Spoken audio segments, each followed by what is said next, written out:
Action. Salut tout le monde, j'espère que vous allez bien. Salut. Aïe, elle a été perturbée. Il va falloir tout recommencer. Ouais. Bras là. Bonjour. Prissou, vas-y, on fait une tour. Salut tout le monde, j'espère que vous allez bien. Aujourd'hui, je vous retrouve pour faire le book haul des Imaginales édition 2016 avec ma Prissou que je vous présente plus puisqu'elle est tout le temps là sur ma chaîne. Salut. Et Loulou, enfin Lucas de la chaîne Voyage à dos de dragon. Salut. Donc, pour ce book haul, nous avons décidé de faire cette vidéo en deux parties. Donc, une partie qui sera sur ma chaîne et une autre partie, la deuxième partie de la vidéo, qui sera sur la chaîne de Lucas. Votez pour moi. Comme chaque année, les amis, on a choisi d'acheter un livre, hein. Donc c'est KO du petit Clément, hein, vous voyez. Il est Voilà. trop bien, il est trop bien. Trop bien, trop beau, trop génial. Tu vas un Tous les ans, avec Lucas et Prissou, on décide de découvrir un auteur qui publie son premier livre aux Imaginales. Donc cette année, on a décidé de donner sa chance, entre guillemets, à Clément Bouélier, avec son premier livre, KO, le tome 1, Ceux qui n'oublient pas, chez Éditions Critiques. Donc en fait l'histoire ça se passe à Paris. C'est un virus qui est libéré et qui se répand sur toute la planète. Et donc les personnes petit à petit vont se transformer en magnifiques zombies qui veulent juste manger de la cervelle. Oui. Voilà. Et parmi quelques personnes miraculées, il y a un petit groupe de personnes. Donc Chloé, Phil, Claudie et Arthur. Ils n'ont rien en commun, ils ne se connaissent pas, mais ils vont devoir se rencontrer malgré tout parce que c'est eux qui vont devoir découvrir comment stopper cette pandémie horrible qui affecte tout le monde. Dis-donc, c'est Eh vraiment ben, bien c'est bien expliqué, expliqué, hein. hein. Franchement, Ah oui, Merci, travailler. Prissou, hein. Alors, pour vous expliquer comment on a arrivé à attraper ce livre, en fait, Lucas, le monsieur était gentil. Ouais, le monsieur était gentil et tout, il avait des petits airs de Nabil comme ça, on s'est senti tout de suite en confiance, tu vois. Allez, on y va et tout. En plus, un livre devant lui, le pauvre quoi. Non, le puis il premier, était tout seul, alors... tout seul, personne ne le connaît, il arrive au salon des Imaginales, je n'ai qu'un livre. Voilà quoi. Donc nous, on a craqué. Puis non, il était tout seul. C'est parti. Non, mais au départ, on a juste discuté avec lui, quoi. Parce qu'on voyait qu'il était tout seul. Alors nous, quand on voit quelqu'un tout seul, ben, on va discuter avec. Il est gentil, donc on va Ouais. voir les autres. Non, puis personnellement, je lis pas souvent de livres post-apocalyptiques. Et moi non plus, hein. Pas du Moi, tout. moi Hein. j'adore tout ce qui est post-apocalyptique. J'ai vu tous les Walking Dead. Pareil. Moi aussi, je regarde The Walking Dead, mais Moi, ça m'a ça, c'est pas du tout mon genre de littérature. Je préfère largement de la bonne vieille fantaisie et tout. Ouais. Mais bon, voilà. D'où Voyage à dos de dragon. Oui, c'est ça. Pas Voyage à dos de zombies. C'est Voilà, Voyage à c'est dos ça. de dragon. Non, mais il a l'air bien. Moi, j'ai hâte de le découvrir. De découvrir un autre genre que je ne lis pas souvent. Je crois que j'ai peut-être lu 1 ou 2 livres sur les zombies. Mais là, il a l'air vraiment super sympa. Donc, la suite au prochain épisode. C'est ça. Donc c'est moi qui le présente, mais c'est pas moi qui l'ai acheté, bien évidemment, vous vous en doutez, puisque je l'ai déjà commenté, chroniqué, j'en passe. Donc je vous renvoie à sa chaîne, que je Ok, vous mettrai suivant. tout en... Mais non. Je vous mettrai tout en barre d'infos, comme ça vous pourrez aller voir sur sa chaîne tout ce qu'il a déjà communiqué. Et voilà. Voilà, donc il s'agit d'un roman de MM de H.V. Gabriel, acheté par les soins de Prissou sous mes conseils. Alors, on retrouve Lucas. Donc le tome 1, Lucas, Les loups de Riverdance, aux éditions Milady. Donc le personnage principal c'est Lucas, et en fait Lucas est un personnage très particulier que vous découvrirez au cours de ce roman, avec des méli-mélos, une intrigue jusqu'au bout, et beaucoup d'aventures. Une histoire d'amour aussi. Et beaucoup d'histoires d'amour. Ah, Entre il deux y a hommes. des choses entre dedans deux qui hommes. tombent. Et en fait, je peux noter quelque chose parce que, Salut. bien sûr, je suis actualisé sur la chose. Le tome 1 est violet, le tome 2 est bleu ciel vert, et le tome 3 sera rouge. Ah oh. Voilà, Belle nuance de couleur dans la bibliothèque. c'est ça. Magnifique. Eh ben, j'ai hâte de le lire en tout cas. Et à découvrir, Merci, franchement à Lucas. découvrir. Même si Je vous lisez conseille. pas de la MM et tout, je conseille vivement. Très Alors vivement. attention, Lucas, qu'est-ce que c'est de la MM? La MM, c'est de la romance gay, c'est... Ouais, il y a du gay dedans. Et M, ça veut dire quoi en fait? MM, bah, en fait, c'est de la romance, c'est le genre gay en fait, tu vois. D'accord, il y a Ça plein peut, en fait, la MM, c'est dès l'instant que ça parle de gay, en fait, ou de lesbienne, c'est considéré comme de la MM. Après, la MM, ça se rattache à la fantasy, à l'urban fantasy, au fantastique, à tout quoi. C'est simplement la notion, bah, c'est gay quoi. D'accord. Voilà. Donc, donc moi j'ai acheté, je crois que c'était mon tout dernier achat, puis après j'ai fini. C'est Le jour où de Paul Béarn, publié aux éditions Castelmore. Donc j'ai suivi les conseils de Camille. En fait, vous verrez, dans mes achats, j'ai suivi beaucoup leurs conseils. En fait, moi je les écoute. Enfin voilà. Donc je crois que tu l'avais chroniqué en plus. Ouais, je vous ai parlé dans une vidéo l'année dernière. Donc je vais réexpliquer en gros, mais bon, si vous avez suivi, vous savez de quoi ça parle. En fait, c'est dans une petite ville, les adultes ont tous sombré dans le coma, donc il n'y a plus que les enfants et les adolescents qui survivent. Et donc ils essayent de vivre comme ils peuvent jusqu'au réveil des adultes. Et il y a deux clans, il y a ceux qui essaient de vivre normalement et puis ceux qui deviennent de plus en plus violents. Il y a ceux qui essaient d'aider les autres, donc les enfants qui essaient d'aider les plus jeunes enfants à survivre. Les gentils. Et on va dire les méchants adolescents, un peu punk sur les bords, qui sont là pour foutre la merde. Et donc ils doivent attendre, ils essayent de survivre jusqu'au réveil des adultes, mais est-ce qu'ils vont se réveiller? Ça c'est la question. Moi je sais, voilà. D'accord. Ça a l'air bien. Pourtant, Paul Béarn, ouais, en fait, il touche tous les genres aussi, Paul Ouais. Béarn. Parce que. Là, son dernier, c'est de la fantaisie. de la fantaisie, Mmh. ouais. Ouais, il écrit de la fantasy, du fantastique avec Sylvain Edgar aussi. Ouais. Puis moi, là j'avais- aussi, c'est de la ouais. fantasy. Enfin, non, c'est du fantastique. Ouais. Ouais, c'est du fantastique. C'est un peu. Ouais, c'est du fantastique. C'est un peu un post-apocalyptique aussi. Ouais, aussi, oui. Mmh. Un petit peu, ouais. Et moi, j'avais beaucoup aimé la façon d'écrire, l'histoire, elle est trash. Alors oui, il y a des moments très trash. D'ailleurs, je crois que c'est écrit moins de 12. Oui, Ne spoil pas, Camille! Je spoil pas, j'ai juste qu'il y a des moments qui sont vraiment trash, et angoissants et même inquiétants. Après, c'est une très belle histoire et j'ai hâte que tu le lises pour me dire ce que tu en as pensé. Suite au prochain épisode aussi, je pense.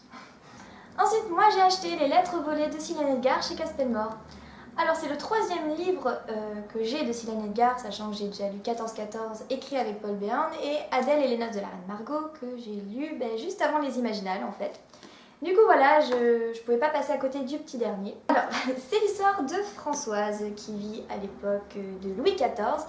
Et dans ce livre-là, en fait, on nous montre que la vie d'une jeune fille de 13 ans n'est vraiment pas pareille que la vie des jeunes filles d'aujourd'hui de 13 ans. Elle va devoir commencer à grandir, faire son entrée dans la cour, apprendre l'étiquette, apprendre les bonnes manières, apprendre à écrire des lettres, d'où les lettres volées. Oui, parce que comme ça, oui, j'explique pas d'où viennent les lettres volées, mais avec l'apprentissage de Françoise dans la cour, vous comprendrez très vite le rapport avec les lettres volées. Voilà, donc, je vous le cache pas, je l'ai déjà lu, en fait, je l'ai fini hier. Et je l'ai dévoré, ouais, il est vraiment super. Rien à voir avec 14-14 et Adèle et les Noces de la Reine Margot qui sont toujours dans le côté historique, mais il y a quand même un pas sur le 21e siècle. Alors que là, non, pas du tout, on reste à l'époque du Roi Soleil et c'est tout. Mais je l'ai vraiment adoré, il est génial, je vous le recommande chaudement. En fait, je vous recommande tous les livres de Sylvain Edgar parce qu'ils sont vraiment géniaux. Attention, moment Victor Dixon! Victor Dixon. Alors, donc moi, le premier Victor Dixon que j'ai pris, c'est le cas Jack Spark saison 2, Automne traqué, publié aux éditions Gallimard Jeunesse. Donc, on retrouve la petite bande de Jack et ses amis qui sont dispersés aux 4 coins du monde. Ah oui. Mais malheureusement, il y a un danger qui va les guetter eux et surtout la planète parce qu'ils vont devoir la protéger apparemment d'un mystérieux complot ou quelque chose.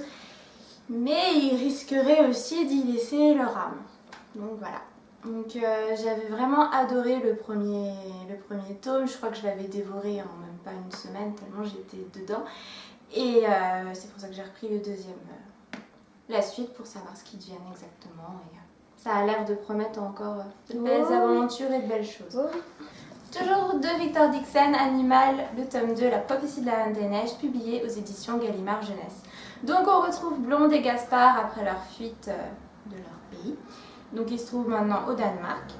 Et ils vont être victimes d'une prophétie qui vont essayer, ou qui vont les séparer, je ne sais pas exactement parce que je n'ai pas encore lu. Et Blonde devra aussi, avec l'aide d'un allié, un certain Andersen, déjouer les plans machiavéliques d'une certaine Reine des Neiges. Cette couverture est magnifique. En même temps, elles sont belles les couvertures. Toutes les couvertures, elles sont Là, c'est du Robert Laffont, mais elles sont vachement belles, je trouve. Ouais. Regarde, Phobos.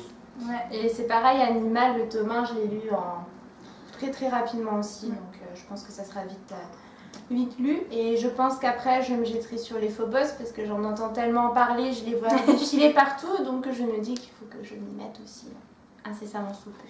Donc Phobos, le tome 1 de Victor Dixon, aux éditions Revers Lafon, collection R. Alors, comme vous le savez déjà, je suis pas un grand fan de science-fiction, même si j'en lis, ça m'arrive, ni de fantastique, mais bon, la science-fiction, là voilà. Donc j'ai suivi le conseil de Camille, qui a découvert Phobos il y a maintenant cela... Bah, c'est en juin 2015, donc il y a un an. Donc 2015. Alors voilà, Camille peut mieux en parler que moi, elle l'a déjà chroniqué, elle a Ouais. déjà filmé, elle sait tout. Alors je vous explique vite fait. En fait, Phobos, c'est l'histoire de 6 filles et 6 garçons qui s'embarquent pour un speed dating dans l'espace. Et voilà, en fait c'est l'histoire donc de ces 12 jeunes qui font une télé-réalité dans l'espace et le monde entier va être scotché à cette télé-réalité, sauf que, bien sûr, il y a un espèce de petit complot au niveau de la production qui se fait et finalement, est-ce que ces jeunes-là ne seraient pas un peu pris pour des cobayes à la con? Voilà. D'accord. Mais pour plus de... Information. J'attends que l'ambulance passe. Si vous voulez en savoir plus sur cette histoire, je vous mets le lien de l'article que j'ai fait dessus dans la barre d'infos. Et du coup, bah moi j'ai acheté la suite de Phobos, donc là c'est Phobos Origine. Donc il faut savoir que donc il y a le tome 1 de Phobos, il y a le tome 2 et maintenant il y a le Phobos Origine qui est l'équivalent d'un tome 0. Dans ce tome-là, on en apprend un peu plus sur les garçons qui sont donc en speed dating dans l'espace. Ce qui est génial, c'est que dans les Phobos, on n'en sait pas plus en fait sur les garçons, parce qu'on suit beaucoup le point de vue des filles, mais pas tellement des garçons. Donc on ne sait pas d'où ils viennent, pourquoi ils sont là, qu'est-ce qui se passe. Et donc dans ce tome-là, on sait tout. Et il est absolument génial. Moi je me suis beaucoup attachée à 2 des garçons, je vous en dis pas plus, je vous laisse découvrir ça En par fait, tous vous-même. les livres qu'elle présente, Camille, ils sont déjà lus. Non, pas tous.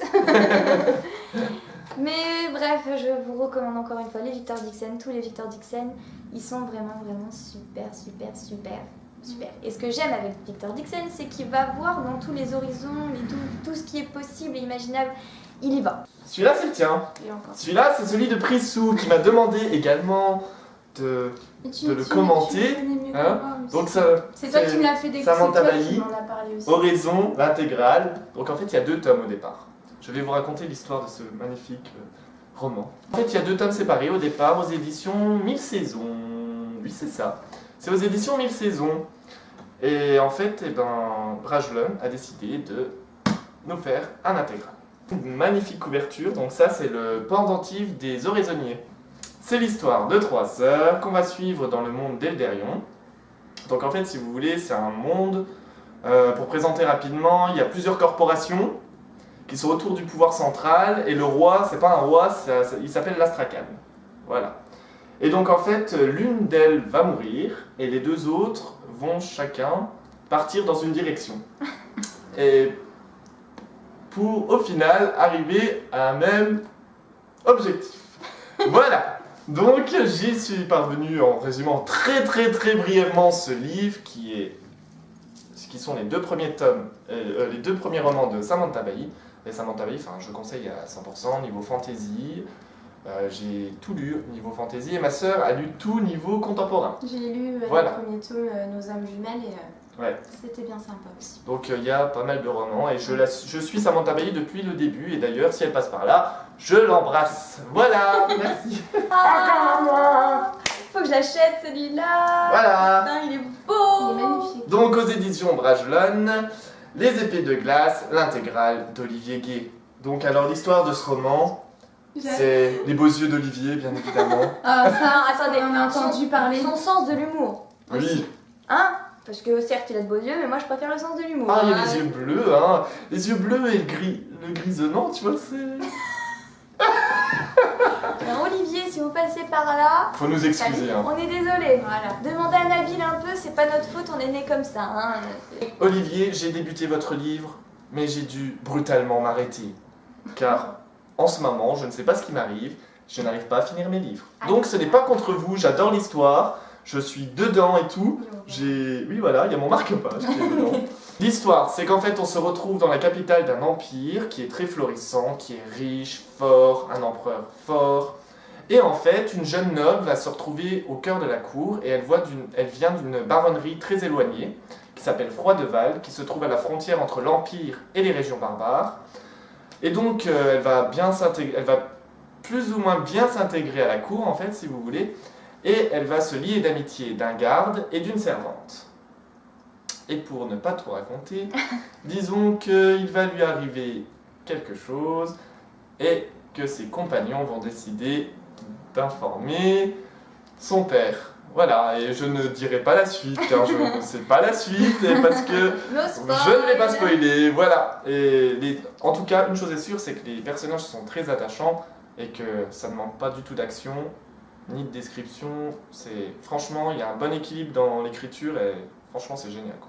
Donc voilà, c'est la fin de la première partie du Book Haul des Imaginales. Je vous invite tout de suite à aller sur la chaîne de Lucas, donc Voyage à dos de dragon, que je vous mets dans la barre d'infos pour aller voir la deuxième partie de cette vidéo. Eh oui, c'est moi. Je vous retrouve tout de suite dans la vidéo de Lucas, et en attendant, je vous fais des gros bisous. Bisous. Ciao.